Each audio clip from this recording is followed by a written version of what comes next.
Salam, Madame Radjavi, chers amis achariens, chers Iraniens, Mesdames et Messieurs, je dois commencer par vous avouer la profonde émotion avec laquelle nous ressentons aujourd'hui ici. Nous sommes avec vous dans le camp Ashraf 3. C'est une émotion énorme de partager avec vous ces moments, surtout votre lutte et surtout vos causes. Merci de cette invitation. Tout au long de deux dernières années, j'ai suivi de près et j'ai appris à connaître la résistance iranienne.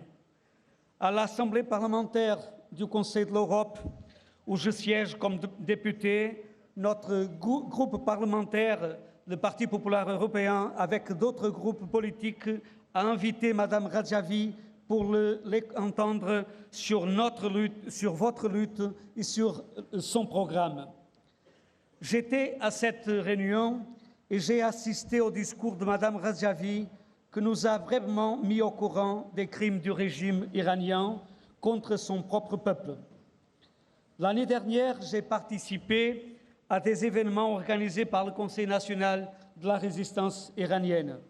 Bien sûr, avant, je suivais de près la situation des droits de l'homme en Iran, mais ces rencontres m'ont permis de connaître directement d'autres informations et surtout m'ont permis de connaître votre voix, votre lutte et vos causes. C'est pourquoi j'ai choisi de rester aux côtés du peuple iranien, de sa résistance. J'ai vu comme le peuple d'un pays doté d'une riche culture et d'une civilisation millénaire était réprimé par les chefs religieux. J'ai vu comme une révolution visant à instaurer la démocratie et la liberté a été voulue par les moullas. Et j'ai vu comme ils ont massacré l'opposition après leur arrivée au pouvoir. Ils ont tué les libertés et envoyé la jeunesse à la potence, exécutant 120 000 prisonniers politiques, dont 30 000 dans un massacre en 1988.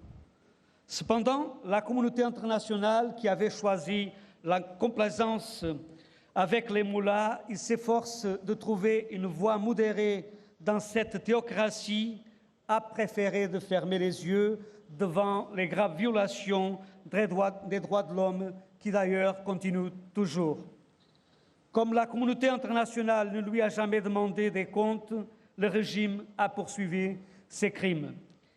Il a étouffé toute voix d'opposition. Il a pendu dans les rues pour terroriser la population. Les chiffres en parlent. Les nouvelles sont terribles. 3600 exécutions, dont 89 femmes sur le règne de Rouhani. J'ai entendu les slogans des gens dans les rues. Ils sont victimes de la corruption au sommet du pouvoir. Ils sont plongés dans la pauvreté.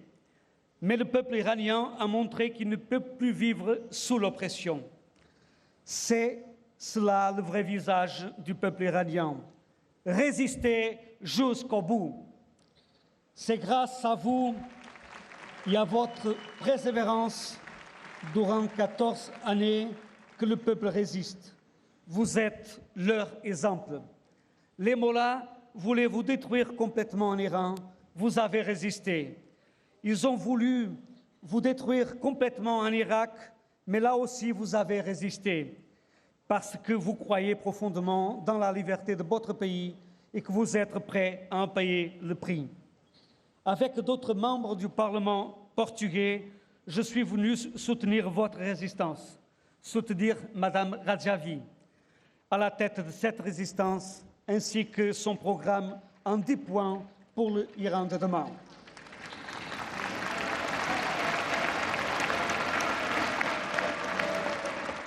La défense de la démocratie, de la liberté, du pluralisme, des droits de l'homme, de l'état de droit ou l'abolition de la peine de mort. Ici, à Ashraf 3, nous avons beaucoup entendu des témoins. Nous avons visité votre exposition. Nous avons vu et appris la résistance à tous les niveaux, dans toutes les catégories sociales, nous avons appris le secret de votre continuité. Vous avez payé et vous continuez à payer le prix de la liberté de votre propre peuple. Je crois que vous serez une source de la paix et de liberté, non seulement dans votre pays, en Iran.